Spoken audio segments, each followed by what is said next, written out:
फुर्दो Iran की महफूज तंसीब समझी जाती है और पहाड़ के अंदर गहराई में होने की वजह से इसराइली हमलों से अब तक कोई नुकसान नहीं पहुंच सका है। द गार्डियन ने अपनी रिपोर्ट में मजीद लिखा है कि सिर्फ अमेरिका के पास ऐसा ताकतवर बॉम्ब मौजूद है जो शायद फुर्दो जैसे न्यूक्लियर प्लांट को तबाह कर सकता है। अमेरिका के पास इस बॉम्ब को GBU-57 या मैसिव ऑर्डिनेंस पेनिट्रेटर कहा जाता है। ये बॉम्ब तकरीबन 6 मीटर यानी 20 फीट लंबा है और इसका वजन 30,000 पाउंड यानी तकरीबन 13,600 किलोग्राम है और सिर्फ B-2 बम्बार्ड तैयारा ही इस बॉम्ब को ले जाने की सलाहियत रखता है और ये तैयारे भी सिर्फ अमेरिका ही के पास हैं। इसी तरह न्यूयॉर्क टाइम्स के मुताबिक इस बॉम्ब को बंकर बस्टर के नाम से भी जाना जाता है क्योंकि इसे बंकर या जेर ज़मीन इंतहाई महफूज तंसीब में रखे गए हथियारों को तबाह करने के लिए बनाया गया है और इस बॉम्ब को फिजा से दागा जाने वाला ऐसा हथियार माना जाता है जो ऐसी साइट्स को तबाह कर सकता है। इस बॉम्ब में काफ़ी मोटा स्टील का खोल होता है और फटने से पहले मट्टी, चट्टान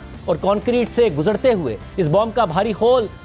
बारूदी मवाद को इंटैक्ट रखने में मदद देता है, यानी गहराई में जाने तक फटने से महफूज रखता है क्योंकि आमतौर पर कोई भी बॉम्ब ज़मीन से टकराते ही फट जाता है।